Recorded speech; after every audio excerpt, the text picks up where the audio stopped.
Je vous fais la correction de l'exercice 26, page 109. On nous donne des fractions et on nous demande de transformer ces fractions en pourcentage.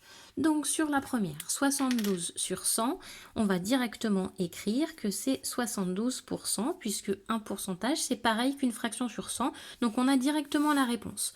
Dans la deuxième, 8 sur 25, on va chercher combien est-ce que ça fait sur 100. Si on trouve le nombre qui est là-haut, on va pouvoir le transformer en pourcentage.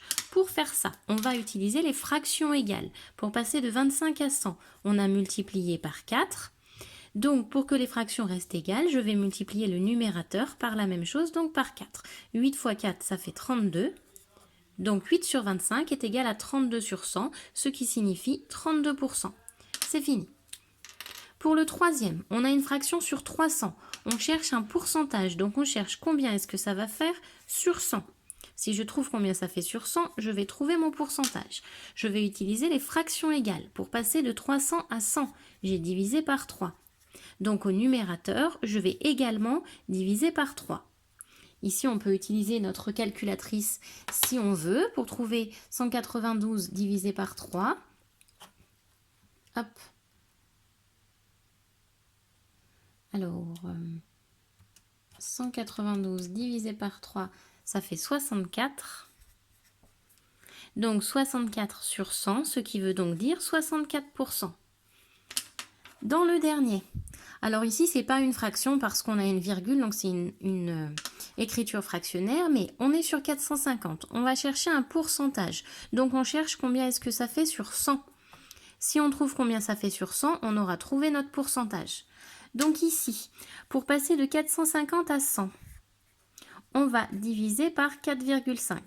Si on n'est pas sûr, on le fait à la calculatrice. Sur sa calculatrice, on va taper 450 divisé par 100, ça va nous donner 4,5. Je vous montre. 450 divisé par 100, hop, ça fait 4,5. Donc je trouve mon 4,5 qui va là. De l'autre côté, hop, au numérateur, je vais faire la même opération pour que ça reste égal. On est sur des fractions égales ici. J'utilise ma calculatrice.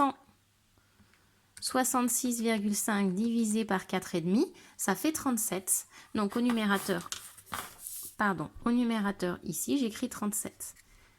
Donc 166,5 sur 450, c'est égal à 37 sur 100, ce qui fait bien 37%. Voilà, dans vos exercices, vous devez obligatoirement mettre des calculs.